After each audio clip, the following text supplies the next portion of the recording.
Welcome back to my channel. Di sini saya Anggisa Putri Maulani dengan NIM 20651045 dari kelas 7B Akuntansi Manajerial.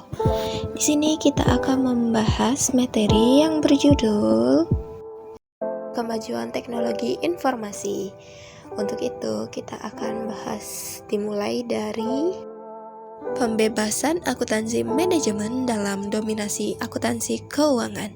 Jika diperhatikan pada awal mula perkembangannya, akuntansi manajemen ini berorientasi kepada penyediaan informasi akuntansi bagi kepentingan pemilik dan pemimpin perusahaan.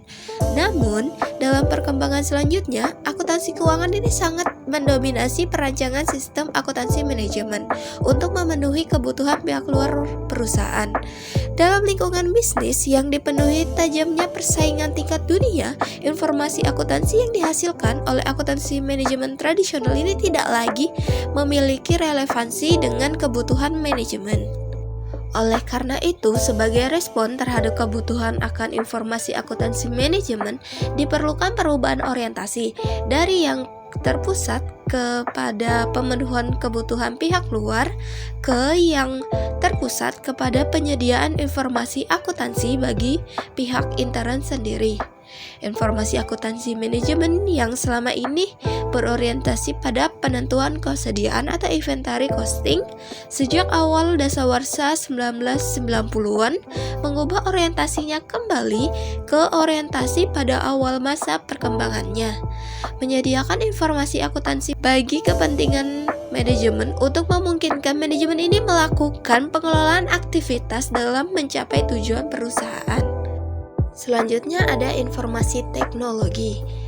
Dominasi akuntansi keuangan terhadap akuntansi manajemen ini telah menyebabkan akuntansi manajemen dalam perusahaan manufaktur di USA ini tidak mampu memenuhi kebutuhan informasi biaya yang rinci dan cermat bagi manajemen.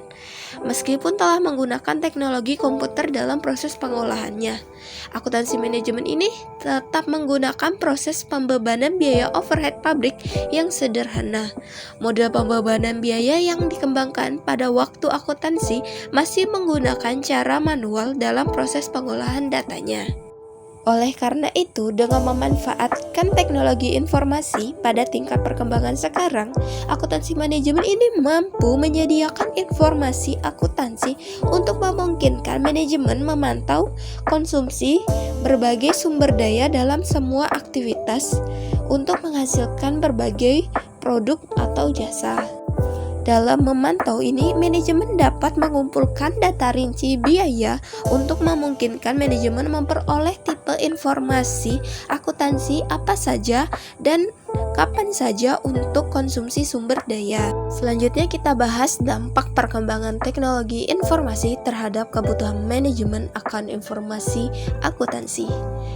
Perkembangan teknologi informasi ini mempunyai dampak terhadap teknologi pembuatan produk sejak saat didesain dan dikembangkan, diproduksi, sampai dengan didistribusikan kepada konsumen. Di samping itu, perkembangan teknologi informasi ini mempunyai dampak terhadap sistem pengelolaan informasi akuntansi untuk memenuhi kebutuhan manajemen. Di sini ada 3 dampak. Dampak pertama di sini ada informasi biaya produk yang cermat, yang dampak kedua ada informasi biaya overhead yang cermat, dan dampak ketiga di sini ada informasi biaya daur hidup produk. Oke, kita akan jelaskan satu persatu. Dampak yang pertama di sini ada informasi biaya produk yang cermat, di mana persaingan tingkat dunia ini memaksa manajemen perusahaan memperhitungkan dengan cermat biaya produk mereka dengan tujuan yang pertama ada konsumsi tidak dibebani biaya, bukan penambahan nilai atau non-value added cost bagi mereka. Dan yang tujuan kedua di sini adalah laba yang diperoleh perusahaan ini yang memasuki persaingan global dan tajam adalah rendah, sehingga hanya perusahaan-perusahaan yang cost efektif saja yang mampu bertahan dan berkembang dalam situasi persaingan semacam itu.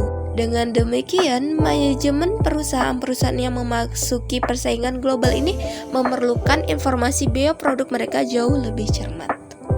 Dampak yang kedua di sini ada informasi biaya overhead yang cermat.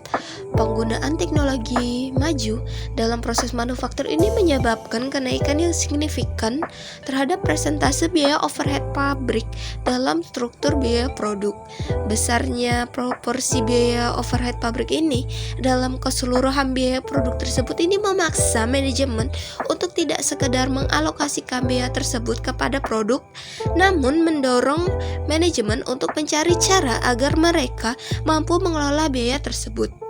Biaya overhead pabrik yang besar ini memerlukan teknologi pengelolaan biaya yang dirancang untuk memungkinkan manajemen memantau konsumsi sumber daya dalam setiap aktivitas yang dilaksanakan untuk menghasilkan produk. Oleh karena itu, manajemen ini memerlukan informasi konsumsi sumber daya dalam setiap aktivitas perusahaan untuk menghasilkan produk agar mereka ini mampu melakukan perbaikan secara terus-menerus terhadap value added activity dan dapat menghilangkan non-value added activities. Dalam posisi ini, manajemen ini akan mampu menjadikan perusahaannya cost efektif, salah satu daya saing competitive edge yang harus dimiliki oleh perusahaan-perusahaan kelas dunia. Dan dampak yang ketiga atau terakhir di sini ada informasi biaya daur hidup produk. Dengan pesatnya perkembangan pemanfaatan komputer dalam tahap desain, engineering, dan produksi, jarak waktu yang diperlukan dari ide rancangan sampai dengan produksi ini menjadi sangat pendek. Kondisi ini memungkinkan perusahaan-perusahaan kelas dunia ini memiliki strategi inovasi sebagai senjata untuk memenangkan perebutan pasar dunia. Strategi ini menjadikan daur hidup produk atau product life cycle ini menjadi pendek. Oleh karena itu, manajemen yang bersaing di kelas dunia tidak cukup hanya memperoleh informasi biaya produk yang dihasilkan oleh sistem akuntansi biaya tradisional. Namun, jauh lebih penting dari itu, manajemen ini memerlukan informasi product life cycle cost, di mana informasi product life cycle cost ini memungkinkan manajemen melakukan strategi cost analysis pada saat mempertimbangkan peluncuran produk baru, penghentian produksi produk yang ada, dan produk probability analysis. Mungkin itu saja yang bisa saya bahas pada kesempatan kali ini. Untuk itu, terima kasih telah menonton dan semoga bermanfaat bagi teman-teman. Untuk itu, jangan lupa like, share, and subscribe. Dadah!